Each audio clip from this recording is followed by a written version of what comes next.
Welcome to Zealots at the Gate, a podcast of Comment Magazine. I'm Matthew Kaemingk. I'm Shadi Hamid. Together we research politics, religion, and the future of democracy at Fuller Seminary's Mao Institute of Faith and Public Life. We are writing a book together. This podcast represents an informal space where we can talk about how to live with deep difference. Thanks so much for joining us.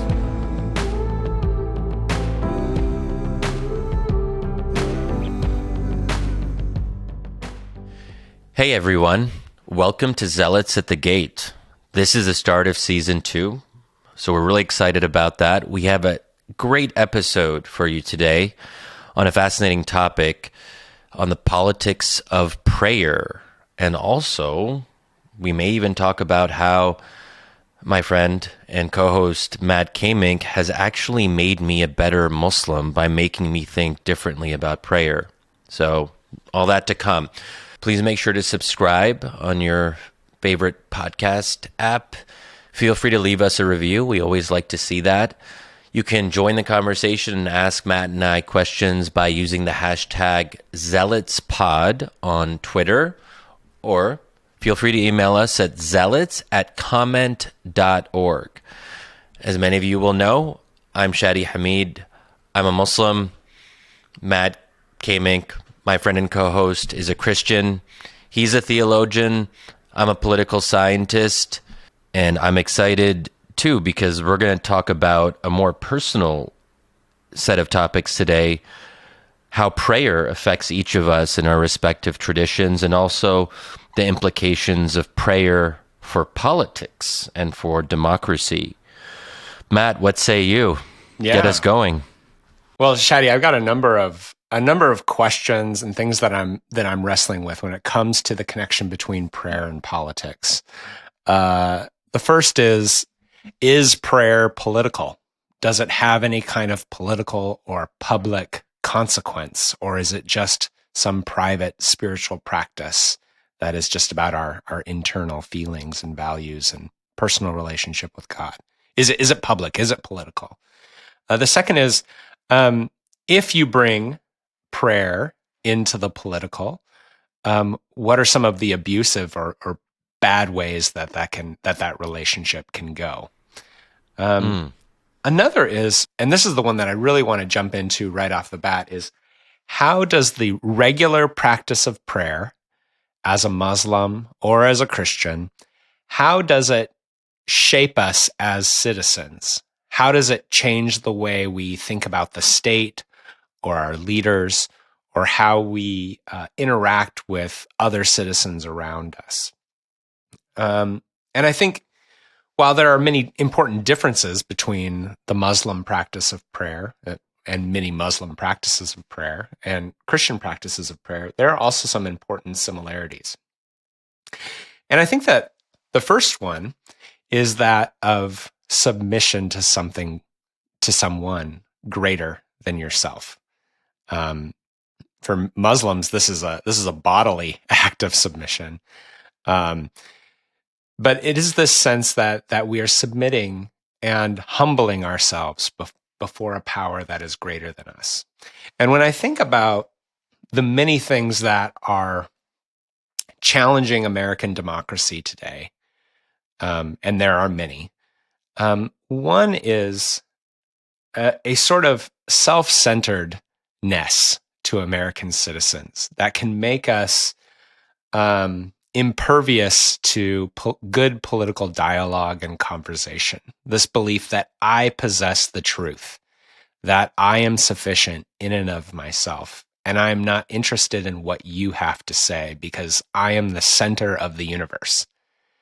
And it seems to me that the practice of prayer is a regular recognition that isn't true. To pray is to admit that you are not sufficient in and of yourself. To pray is to admit that you don't know everything about what you ought to do in life. And so that's the first thing I'm thinking about when I think about democracy and the health of our democracy and the practice of prayer. But I'm just curious, from your side of the submissiveness of Muslim prayer, how that hits you. You're calling me submissive, Matthew? Is that where we're going here? Well, what does the word Islam mean? Islam does quite literally mean submission. So that is accurate. First of all, I don't really know how this conversation is going to go because we haven't talked a whole lot about these issues in the past, and that's one of the reasons I'm excited. Also, it is more personal, as I mentioned earlier. And I don't know if I'm sure you do remember, but a couple of weeks back, you asked me this question in passing, and I think you stumped me. And I've been thinking about it a little bit more. You said something like, well, Shadi, you're very public, you write a lot and you appear in the media, and there is a kind of, that is like one aspect of you, and that has certain implications, but you're also a believer who prays, or at least, tries to pray, to meet to say it a little stronger, Shadi, I think what I was saying was, Shadi, you often have a little bit of bravado in your public presence. Like you have a little strength in the takes that you have in your articles and on Twitter.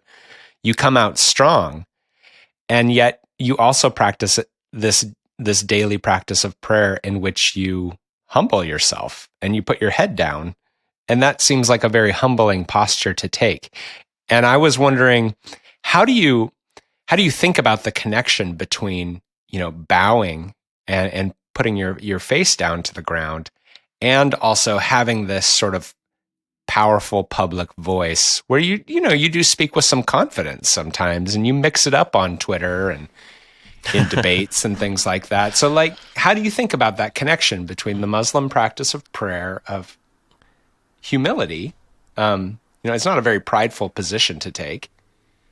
Like, that's what I'm and it's a great with. question. And I have to confess that I was stumped because I hadn't really thought of it in exactly those terms. And part of the issue, to be quite honest, is prayer has become too rote of a ritual. I'm not as conscious as I think I should be when I am in the practice of prayer. It's something that I've made a conscious effort to do more of, and to try my best to meet the 5 prayers a day and so forth. But because it's more of an seen, at least from my perspective, as an obligation and a duty, I guess I lost sense of like the spiritual power of it. And with your prodding, and also just, thinking more about these issues in light of my own religious evolution, and the fact that when all of you hear this, it'll be Ramadan, the holy month in Islam of fasting.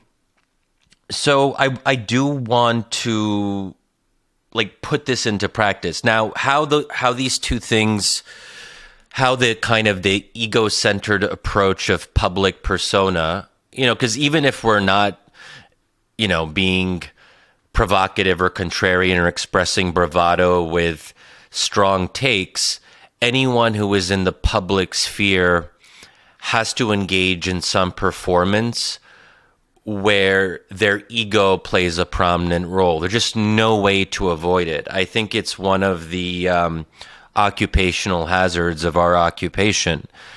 And I will want to turn this to you, Matt, because I think that you're less interested in the kind of public persona aspect, and I think that's probably good for your own faith and religion and keeping yourself centered and humble.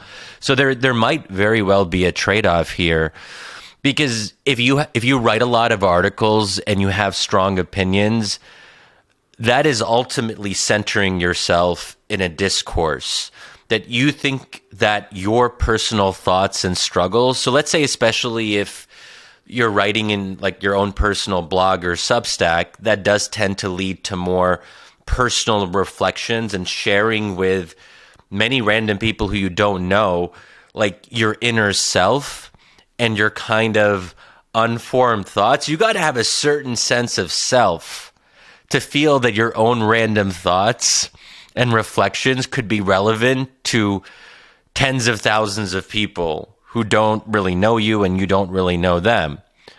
So I think I think it's a real challenge. Okay, so then going now to the practice of prayer and how we should think about it from an Islamic perspective. Listeners will probably have seen, visually pictures of Muslims praying, and the act of prostration, of putting your forehead on the ground, and that is part of each of the 5 daily prayers. So anyone who prays is doing that. And there is something really powerful. And I guess because I haven't thought as much about Christian prayer or Jewish prayer, and I haven't been part of those prayers by definition. I mean, I have been to church, when I was in, Boy Scouts as a kid, and we used to go on weekend camping trips. Everyone else was Christian. And so Sunday morning, they would all go to church, and so I just went in with them and sat. I didn't participate, but my parents knew about that, and I think we were open-minded enough to not feel like that would be a conflict. I just had to know that, I was observing, and I'm not going to participate, that sort of thing. Mm-hmm. When I think about prayer, I think about Muslims praying, so it didn't even really occur to me that the act of prostration on the ground is actually really distinctive and really powerful. Yeah. Because it does mean that you are saying and you are acknowledging that you are nothing compared to God. You're acknowledging your own smallness and even irrelevance in broader cosmological time and space. Because if God is sovereign, if God is the ultimate, if God is the all-knowing and all-powerful, then we are quite literally nothing compared to that. I mean, so it has remarkable implications when you start to think of it in that more self-conscious way. And clearly a lot of people don't, because if you really took the act of prostration seriously, like, you wouldn't be a dictator, and that's obviously a big issue in the Middle East and, in other Muslim majority contexts, that how can someone acknowledge their humility in front of God in this way and then act as if they themselves are God and that they can control the life and death for their own citizens by killing them, torturing them, arresting them. There is really a profound disjuncture there. Yeah. So that brings up the term hypocrisy, right? Of having two faces, of behaving in one way before God and in another way before human beings. And Christianity and Islam have pretty strong words about that sort of disjuncture between religious performance and political practice, right? Yeah, exactly. And maybe I'll just add one more personal thing, and then we'll be curious to kind of hear how you respond.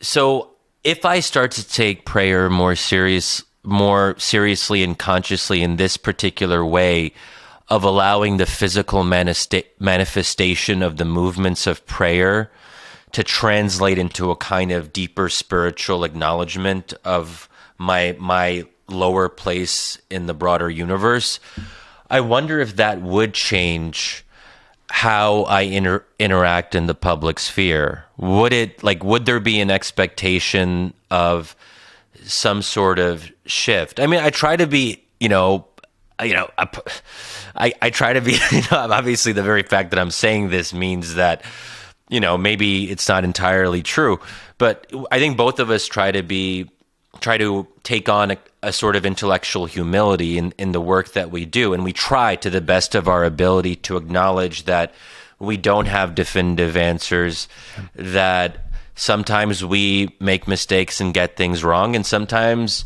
we maybe express too much bravado in the public sphere. And that's something I have to struggle with because I get in various online controversies, and sometimes I have to ask myself, is this something that I should be doing? Is this worth it? And is there maybe a way to kind of tone that down a little bit?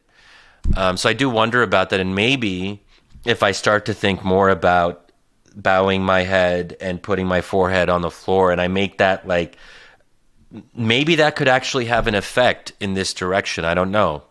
Yeah. Well, I'd love to have another conversation. We've talked about this as Ramadan approaches about fasting and politics as well. Yep.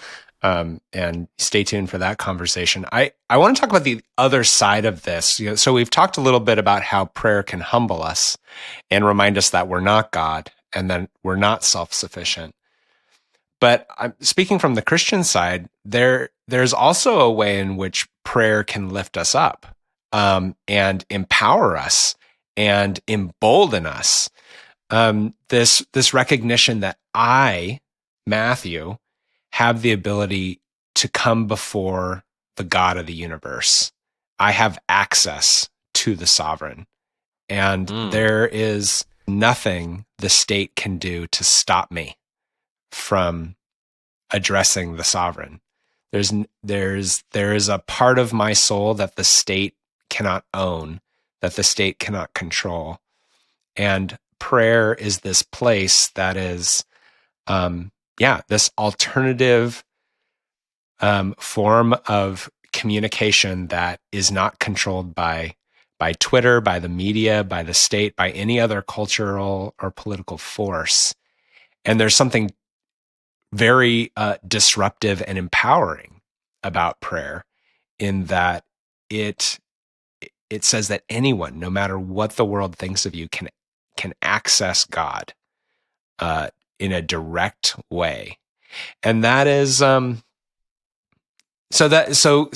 prayer not only has the ability to humble us, but it also has the ability to make us into I would say dangerous citizens that might resist what the state is telling us or what leaders are telling us. That Zealots, if you will. Yeah, they can make us zealots. The good kind of zealot.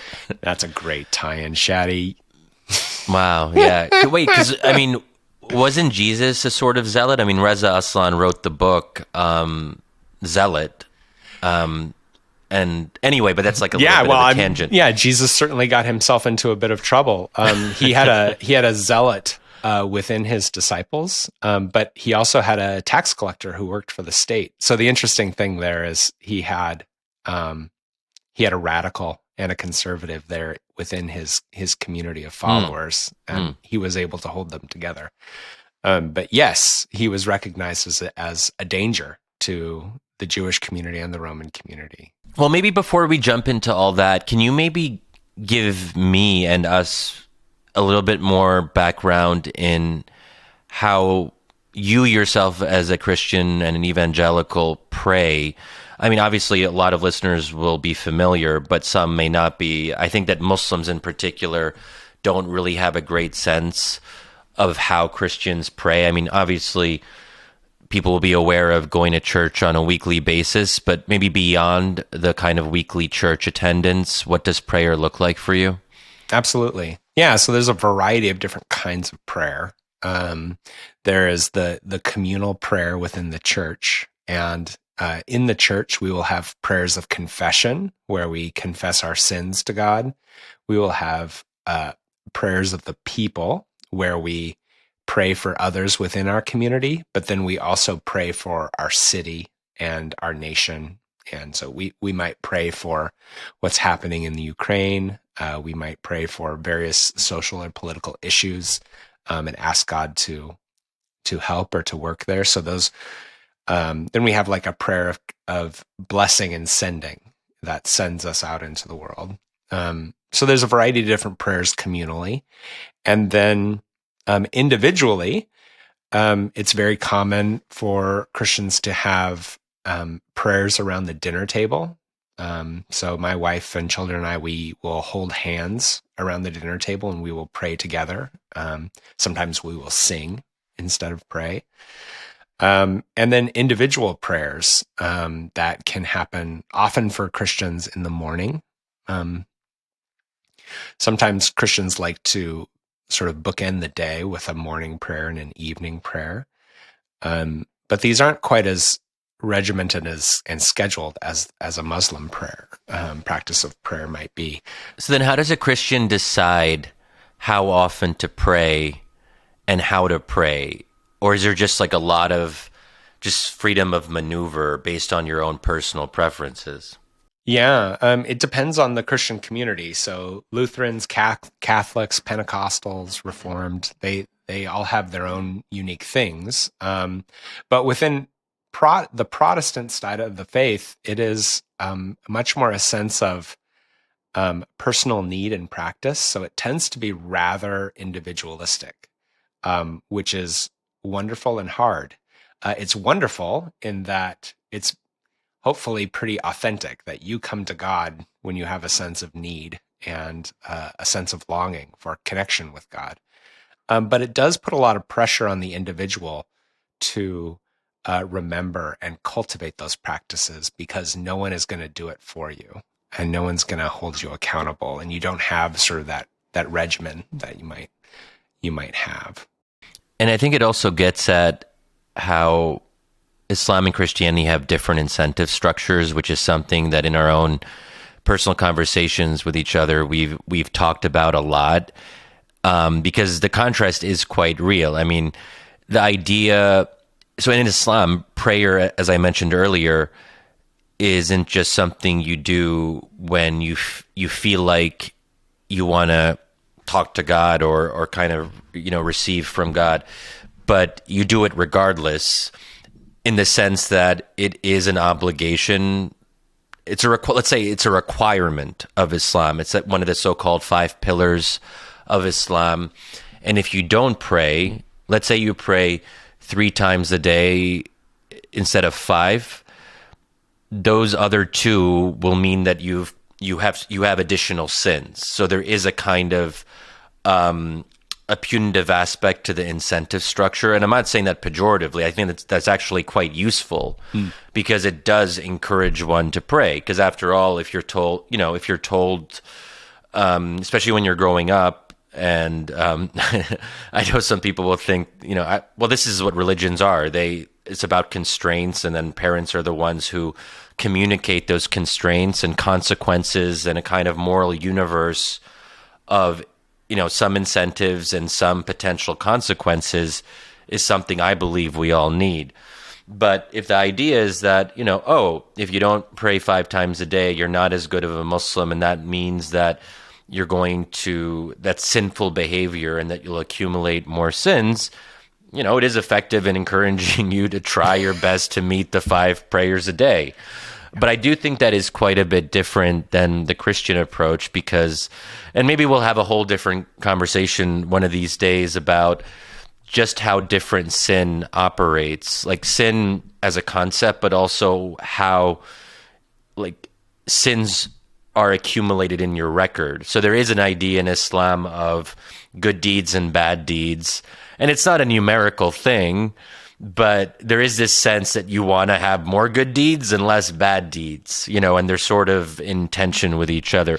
But, for a Christian, and this is something that I just have trouble, because I'm very much a believer in incentive structures, not just in religion, but also in institutions and in politics. But what if, a Christian who's just not feeling, he's not in the kind of, he or she isn't in the spiritual zone, then might not pray for weeks or months, or they, I mean, I'm just curious, do you have any reactions to how I kind of laid that all out? Yeah, absolutely. So a lot of things. One is, first of all, prayer is, for the Christian, is meant to be motivated as a response that God has come to us and God has given us this gift. And so we respond to that gift by reaching out to him in love and joy. So we don't come to him out of a sense of obligation, but out of a sense of gratitude.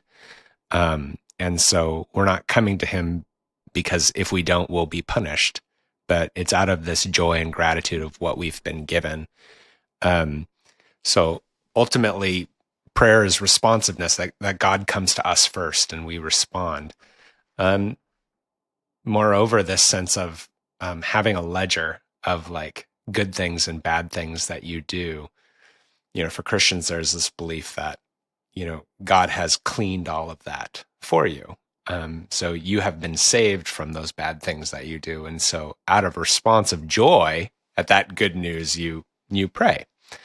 That said, from time to time, as you are right, we don't come to God in prayer, and we slowly drift away. And that is where forcing oneself to pray and to practice prayer and to habituate prayer, even when you don't feel like it, is a way in which you can reform your desires, in a way in which God can draw you back to Him. And so it can really be a gift. And I think that's, some Christians look longingly, I think, at the Muslim practice of prayer because they know they are spiritually lazy, and that like a regular practice of prayer would be good for them. So they sort of know they need this training. But I want to get back to the politics of prayer here, in this sense that not only does prayer humble us and remind us that we're not God, but it makes us politically strong. And I think I've become more and more interested in this. One theologian, his name's Karl Barth, I think, he said that to clasp your hands in prayer is the beginning of an uprising against the disorder of the world. And it's this belief that Amen. To pray is to engage yourself in the public mission of God. It is to join and to align yourself in what God is doing in the world. And so there is this clear sense throughout the Christian tradition, in any denomination, that prayer is powerful, that prayer has public consequences, and that we can cry out to God and God can respond. So, from the Israelites in Egypt, enslaved, they cry out to God and God responds with a mighty hand. Prayer played a massive role in the Black church, in the civil rights movement.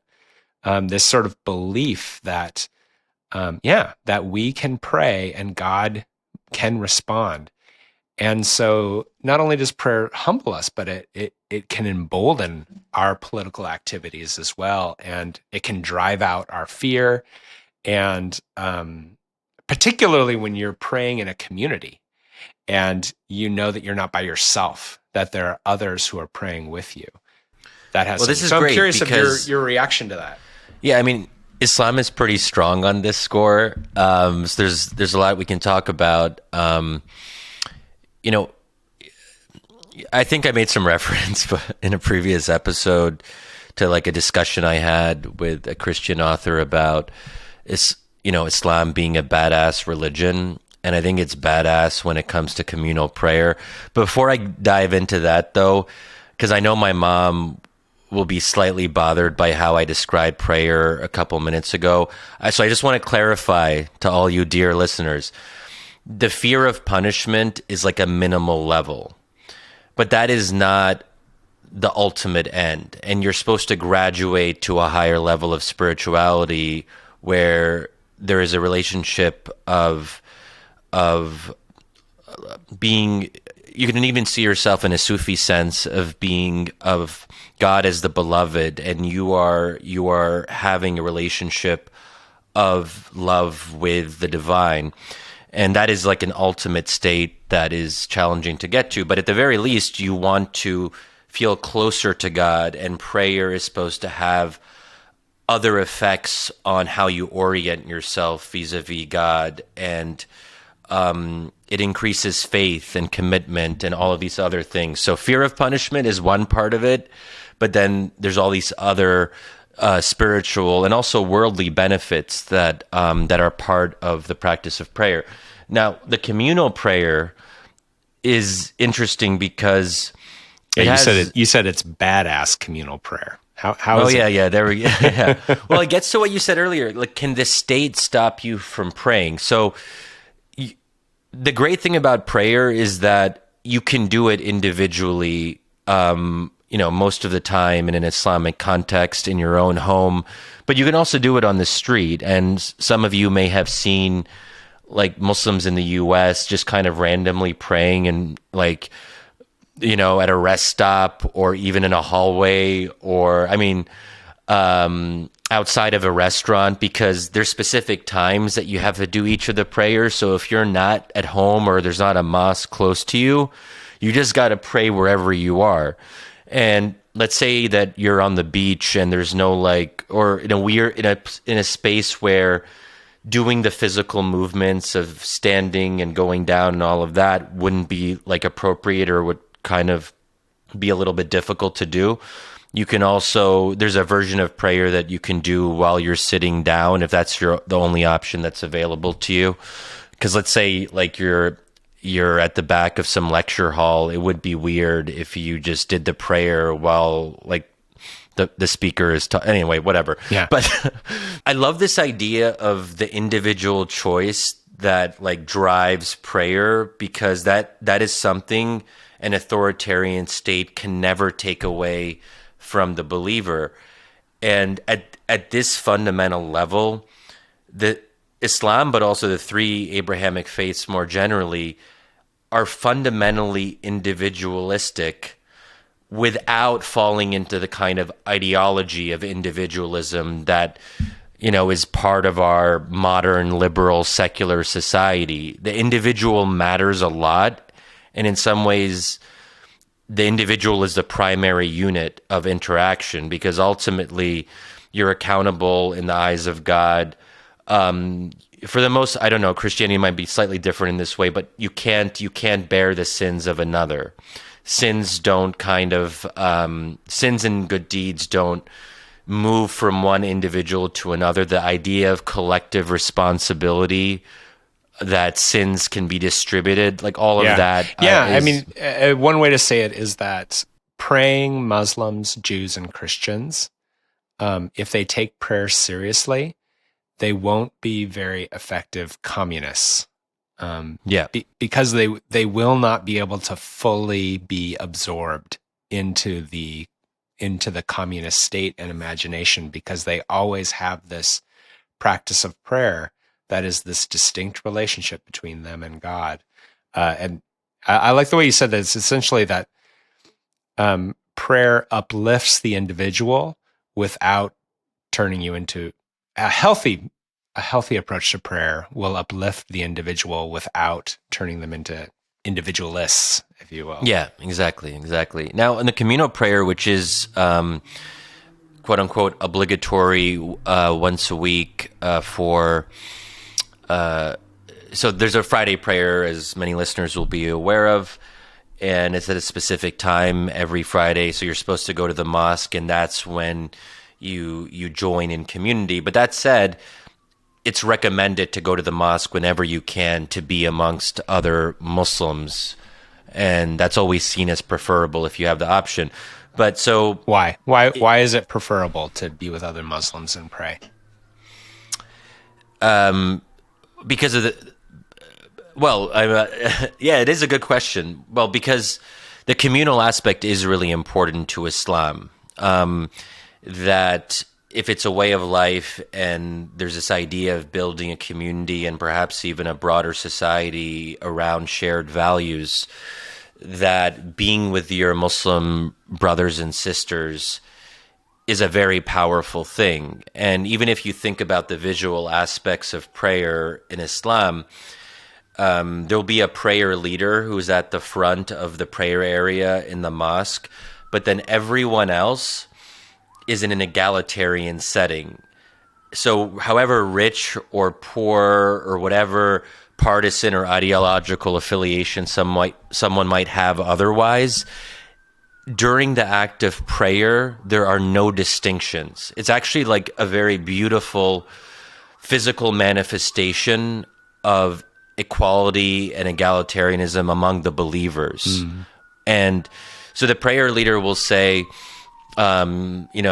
stand shoulder to shoulder as you kind of get ready and you assemble yourselves in the lines to pray, toe to toe, shoulder to shoulder. And the idea there is to remind yourself that you're an individual believer, but you are with other individual believers who make up the Ummah, the community of Islam.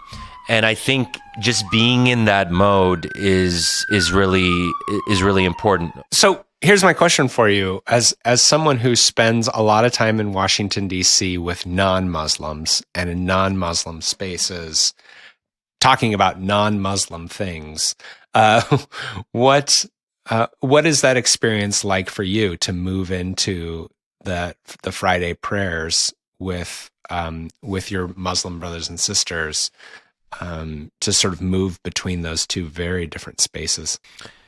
Yeah, yeah, I'm getting more into it. No, I mean, to be more serious about it. So I'm just thinking about the last time I did the communal prayer, and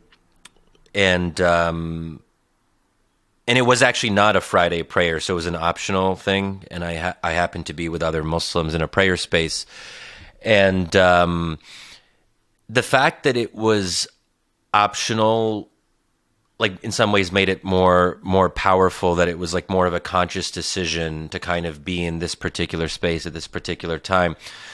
But it is really, I wish there was a better way for me to describe it. Okay. Well, okay. I mean, I think I can remember one time being in a church, and I wonder how you would resonate with this. Being in a church, and we were all asked to stand up and say the Apostles' Creed, which is this basic belief system of the Christian faith, centuries old. And the pastor said to us, essentially, some of you are struggling with doubts, and that's okay. And for the next minute, we're going to say this creed together. And if you can't say it, that's okay. We will say it for you. And there's this sense of the community is going to carry you into the faith, even though you might be weak and faltering. And so we stand shoulder to shoulder, helping one another in the faith. And I think that's important as we think about democracy and populism, actually, because so much of populism in political life emerges out of this sense of being isolated and lonely, that I have no power, no one listens to me, no one speaks for me. I'm isolated. And so I need a populist politician who will speak for me. And individualism and isolation tends to lead to radical political figures and movements because of this sense of being disempowered.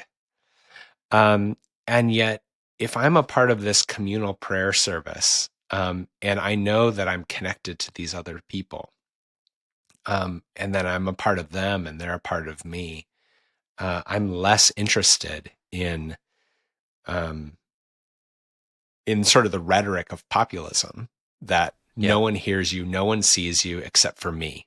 I'm the only one who can save you. I'm the only one who can help you. When that doesn't resonate for me because I'm participating in this community. And to maybe make even a broader point about it, that we're not meant to be alone a lot of the time or most of the time. And I think our religions have a wisdom, and we believe that wisdom comes from God, because if God is all knowing and created these practices for us, then presumably He's aware of certain benefits that we're not aware of. But if we look at the epidemic of despair, depression, loneliness that has been in the news a lot in the U.S. In recent months and years, some of that comes from people who don't have close friends. They are atomized individuals. And I think we all know intuitively that when you're by yourself for long periods of time, it can be quite nice, but there is also a risk of getting stuck in a kind of unproductive rumination and overthinking and so forth. And even, not to get morbid here, but I am actually writing a review essay about a book on suicide, as it turns out. So I've been thinking about this a little bit. But one of the reasons that densely populated countries often have lower suicide rates. Like one factor, and I don't want to oversimplify the causal chain, but one factor is that in certain societies where you're pretty much always around people, it's logistically difficult to commit suicide. There are less opportunities and motive. You have to want to commit suicide, and there's a motive, but opportunity and then means are other aspects. Without the opportunity and without the means, it becomes more difficult. But there is a lot of, being around people for a certain proportion of your time is important. One thing I wanted to add on before we lose the chain on the badass part of it. So Friday prayers played a really interesting role during the Arab Spring. Those were actually days of protest. That not every Friday, but Fridays were the kind of regular day of protest, and they would have different themes for each week. So there would be the Friday of justice, the Friday of anger, the Friday of freedom, whatever, different themes. And usually there would be a Friday prayer that was part of it, and people would draw strength from being in the act of communal prayer. And as you said, you could actually see in real time how people felt emboldened and empowered to challenge authoritarian regimes. And this is why Middle Eastern regimes have been very intent on controlling communal prayer. This is a site of contestation, so much so that in certain cases, even having more than 5 people gathering in a mosque outside the normal time of prayer would be, subject to police action. That the police would actually restrict and keep an eye on who was going to mosque a lot, because they tied that to being Islamist. So particularly in Tunisia, which was an example of forced secularization, there was a danger of going to the early morning prayer at the mosque because that showed such a high level of dedication. You have to wake up as early as 5:30 a.m. That means you are into your religion and you are committed. So the fear on the part of the regime is that these people had a kind of latent power that could be political and could challenge their authority. So it's just fascinating to see how the mosque becomes this place of mobilization and also a target of counter mobilization by the security forces in these countries. Wow. So that is, and how does prayer embolden us? I think that, some of it might be asking God to give you strength, and a believer will naturally think that God is actually doing that. It's not just like a metaphor, right? But even if God doesn't necessarily respond directly to prayer in that kind of causal way, there is also the placebo effect of prayer. Like you thinking that prayer gives you strength will give you strength, And that's why in any number of traditions before, let's say, going to battle, most cultures have had prayers and rituals they do right before they enter battle.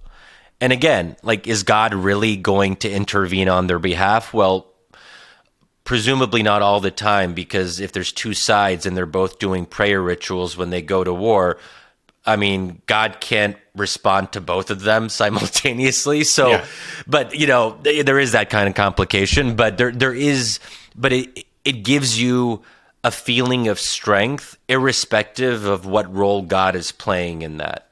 Yeah, that's such a powerful example from the Arab Spring of the state wanting to control public prayer because the state recognizes its political power and the way in which it can disrupt the social order.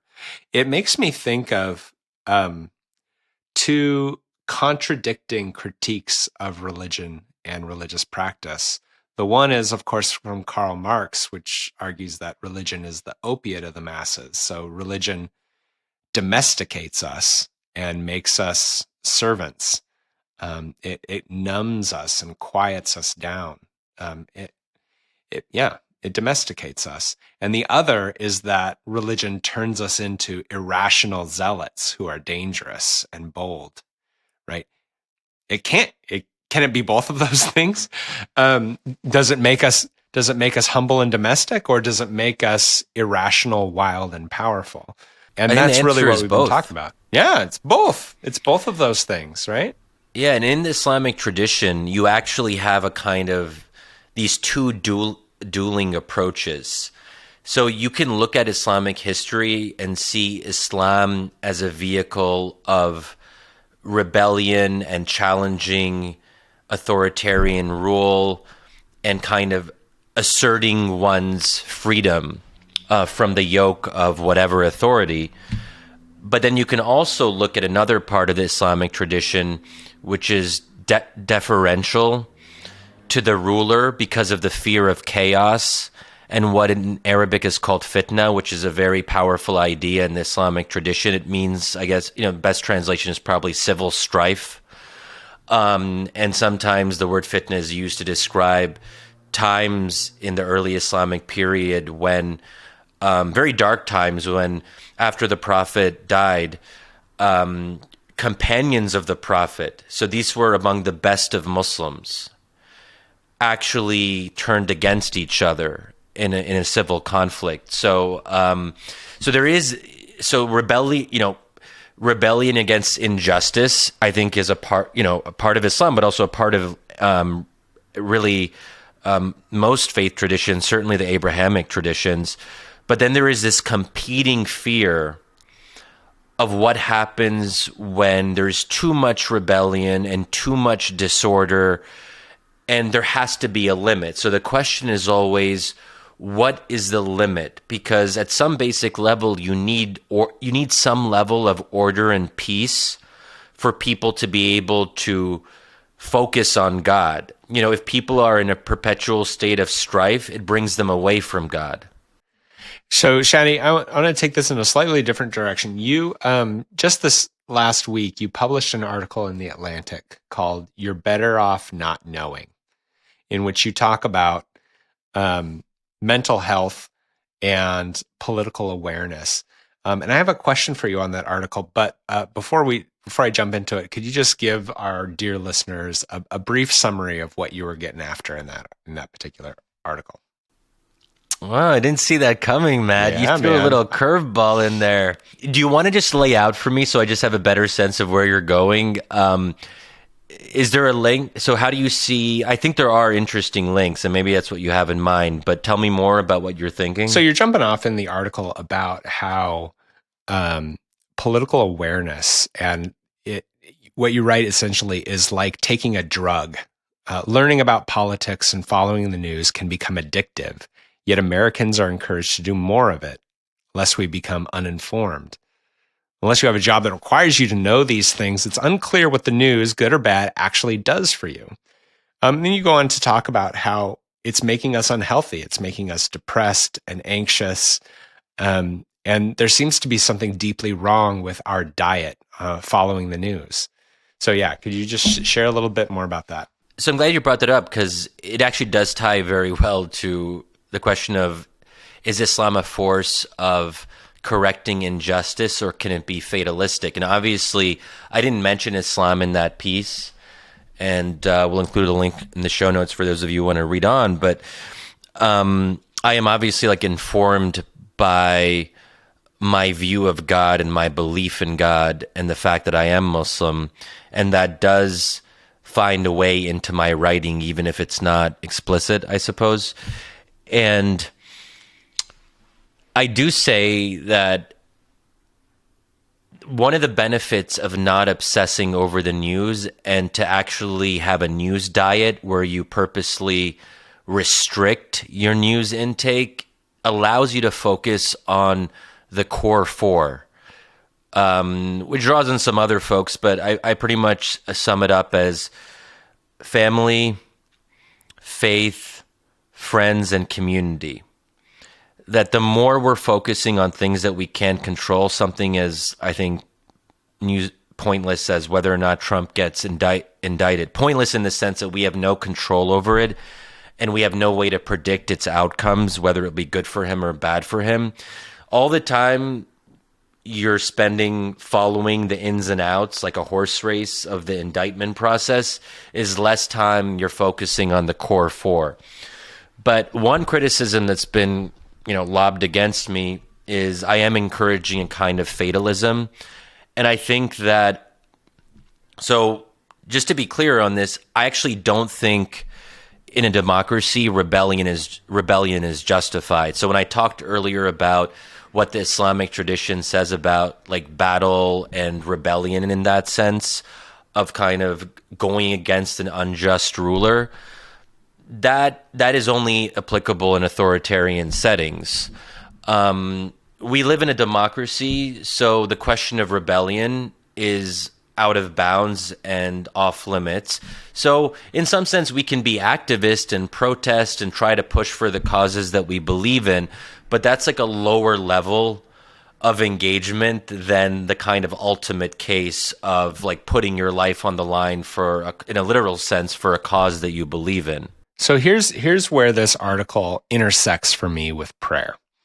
And it is this sense of this sort of zero-sum game is either you ignore the news and all the different issues and you sort of, invest yourself in faith and family and friends and just sort of become politically apathetic, or you dive in to politics and political news and commentary and you live a sort of anxious, depressed, suicidal life. And there's the sense of you have this dichotomy of either you're apathetic and happy Yeah. or you're engaged and you're miserable. And here's where prayer comes in, is it seems to me that as a Christian, an important part of the Christian tradition of prayer is being able to lament or cry out to God, having an outlet where, if I read a terrible news story about some awful injustice or some terrible abuse, I can take all of that energy and sadness and heartbreak and I can orient it towards God, and I can call out to God and I can talk with God about it. I don't have to hold all of that inside of myself, and I don't have to resolve it because I'm not God. And prayer offers me an outlet. It offers me a relationship whereby I can hand over these awful things that I read about in the news. And so I think what some people who are reading your article maybe took from it was that there's only two options, right? One option is, engage in political news and debate and be miserable, or withdraw from it, or just take little bits of it. But I think that prayer actually offers us a third way to be engaged in political life, but to do so in a way that we don't have to solve it all. We don't have to hold or carry it all. But that there's actually someone with us who is actually even more informed about the brokenness of the world than we are. And sometimes I think within the American public life, you have voices who think like, no one knows the suffering like I know the suffering. No one knows the injustice like I know the injustice. But in prayer, you're reminded, actually, no, God knows more about what's broken with America than even you do. And God's responsible for this, not you, in this sort of real way. And so that was my reflection. It was a great article. I mean, I thought it was phenomenal, and it really did, connect with that. That study that recently came out about particularly young progressive girls, teenage girls, and their mental health around politics and social media. So anyways, that's just what I was thinking about in terms of the practice of prayer. So that's great. And just to emphasize just how striking the crisis is with teenage girls, the CDC report that came out about this recently, this is remarkable to me. And when I first read the numbers, I actually thought I was misreading it, that 1 out of 3 teenage girls has contemplated suicide That's just Yeah. remarkable. Okay. So, like, this is a very, so, this is a healthcare crisis. This is a public policy crisis. It's not just about individuals being depressed. This does have effects on the broader society in profound ways. Yeah, I want to be clear. Like, it's not an either or. And I myself, by writing that very article, am engaging in a political act. I am trying to change how people look at politics. That's not fatalistic at all. That suggests that I have the belief, perhaps a naive one, that I can change the way, whatever, tens of thousands of Americans think about the news and how they consume it. And, you brought up, I just want to bring up climate because you said like God is ultimately responsible when it comes to the brokenness of America, that certain things are out of our hands and we have to come to terms with that. This is also reflected in how I feel about climate change. When people talk, or even whether artificial intelligence will destroy the universe, which is actually a real live debate on people who specialize on this. And Scott Alexander who's a big technology writer, did a post recently where he estimated the chance of the world being destroyed as a result of AI advancement was only 33%. And he was saying this as an optimist. He's like, other people have said over 50%. Actually, you know what? Everyone chill. It's only 33%. And I'm like, these people are crazy. Anyway, they're looking at it from like a weird kind of probabilistic framework. But if you believe, this stuff doesn't resonate with me, because if you believe in God, this idea of thinking that humans, like that we have, there is something like egocentric about thinking that we're the ones who are going to destroy the world when we decide to destroy it through our own individual acts. That when you kind of put your trust in God, in theory, ideally, it allows you to let go. Like God is going to have a pretty big say in whether the world ends, Mm-hmm. So you don't have to like ask Ezra Klein. Well, okay, because the one thing I mentioned in the piece, which is like bonkers to me, and Ezra Klein wrote a column last year in the New York Times where he shared with readers like the number one question he gets from all of his public engagements across America. So a left-leaning audience, obviously. And this is another thing that I couldn't really believe when I first read it. The question he gets the most is, Ezra, should we have kids if climate is ending the world? So this is a way where if you consume a lot of catastrophic news and you follow it very closely, it is really literally changing human beings, and in my view, how God intended us to be. I don't think God intended his creation to stop creating because of like a speculative claim about whether the world is going to end at a particular time. So this stuff is like consuming the news in a certain way and having this negativity bias can actually change our family structure and like a really like how we relate to our kids, whether we even want to have kids. Right. I Right. know And it's I a little think, bit of a tangent, but I just wanted to no, bring yeah. that up. And I think what we're also seeing with teenagers in these studies is that it's changing their brain chemistry, like the wirings of their brains. And so they're getting sick. And so I think we're discovering the health benefits of prayer in some very important ways. I had one other thing that I wanted to name, which is, of course, the rise of so-called Christian nationalism and patriotism has been a constant struggle, for Christians in America. This sort of marriage of American national identity and Christian faith in some disruptive ways. And that shows up in Christian prayer in some ways, in which we pray for the nation that we want, which is we want Christian dominance in political life. And we over-identify the mission of God with the mission of America. And the one thing I was thinking about, I don't know how, if you've ever thought about this, is actually the Muslim practice of praying towards Mecca. Mm.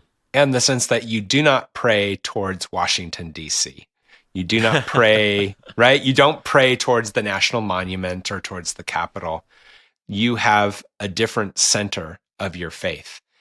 And I think that's something I would I would love for my fellow evangelical Christians to recognize a little more, is this other orientation of where we pray to, that the person we pray to is not so identified with America or Washington, D.C. or the president. And there's this disruptive practice of the Muslim, praying towards Mecca. And it reminds me of, the debate that happened over whether or not John F. Kennedy could be president because he was Catholic. And the concern amongst Protestants was that, he was loyal to Rome. He was loyal to the Pope. He wasn't truly loyal to America. And of course, that's been the charge towards Muslims as well, is that they're not truly loyal to America. They're loyal to Mecca, and they're loyal to the Ummah and whatnot. And so it's a difficulty within evangelical and Protestant prayer practices to continue to remind ourselves that we are not, that we not conflate God and America in our prayers, that those are distinct things. So I don't know how all that strikes you, but that's something I've been thinking about. Okay, so this is like one of the reasons I love this podcast and like our engagement on these issues. And I'm not just saying this because listeners are listening, because I've said it to you in private. There is something incredible about how having like a very in-depth conversation with over like months and years with someone of another faith is you can see things about Islam that I as a Muslim can't see. I have never thought about like this idea, because I've always taken it for granted. It never occurred to me that one could pray in a different direction. And it just becomes something that's part of a routine and you don't like dwell on it. But the idea that like Muslims orient themselves to a geographical area that is far away from the US, like that is, I think that's like a genuinely new idea that I haven't heard before. And like what the kind of intellectual and political implications of that are, I'm sure it's occurred to someone else. I don't think I've seen it written down. So, it's a cool idea. But yeah. So I just wanted to say, like, I feel really grateful, like, because even on this issue of prayer, very specifically, you have quite literally helped me to change my practice of prayer because of the conversations that we've had.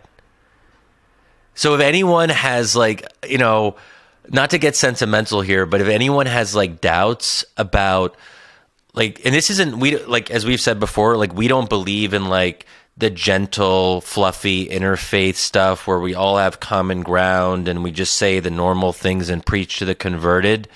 But to have two people who have their contrasts, that's what allows you to realize things that you otherwise wouldn't have realized.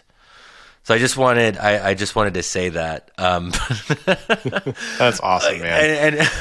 And maybe just as we do wrap up, and maybe that was like the ideal place to end. But I do want.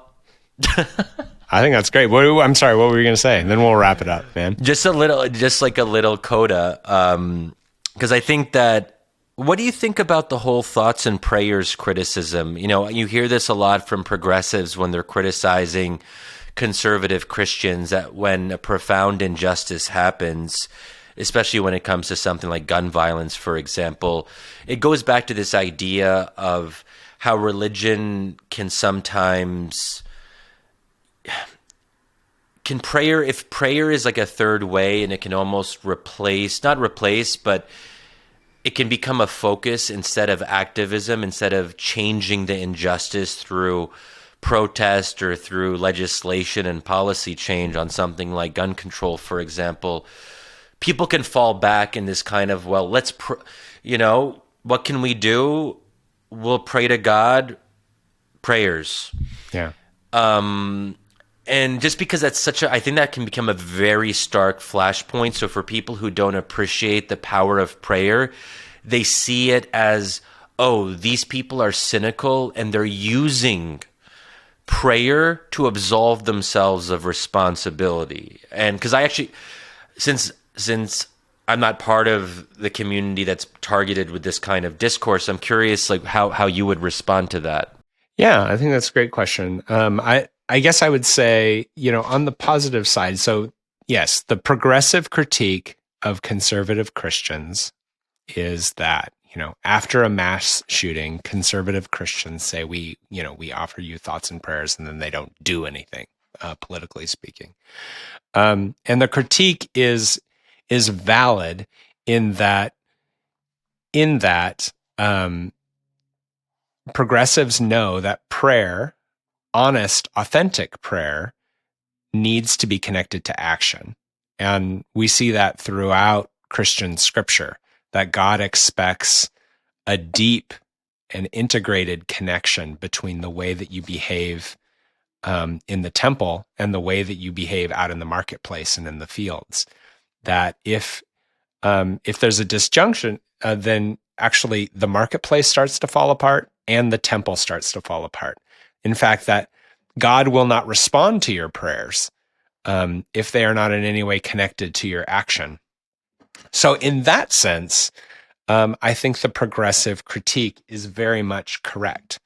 That said, the progressive critique can often come as a sort of sneering and cynical understanding of what prayer is, essentially setting up a straw man, rather than understanding that for centuries, for millennia, prayer has been publicly and politically impactful, as we have talked about multiple times throughout our conversation, that it has had an impact in the Arab Spring for Muslims, and it has had an impact in the civil rights movement for the Black church, and for many people throughout their lives. And to sort of say that gun violence in America is a purely political issue, I think that's absolutely wrong.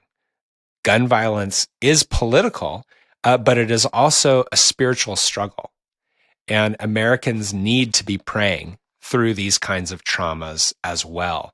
And so I do not buy into the progressive claim that the only thing to be done after an act of gun violence is political action. I think that communities need to lament. They need to cry. And that is a proper part of political action. And so, yeah, spiritual reflection and political action need to be hand in hand. And so that would be my reflection on that, I suppose. Okay, I'm really glad I asked that question because that was an awesome answer. And I wasn't sure where you were going to end up on that. And that's a great third way. That not that we always seek the middle ground, just because something's in the middle doesn't mean it's the right path. But in this case, I think it, at least for me, sounds pretty compelling. So thanks, Matt.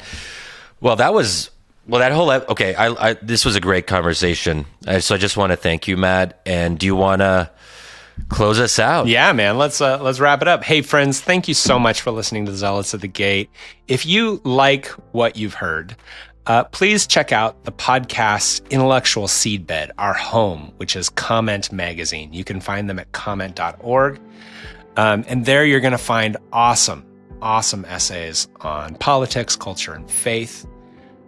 Friends, you can follow Shadi Hamid and myself, Matthew Kaemingk, on Twitter. Our handles are at Shadi Hamid and at Matthew Kaemingk.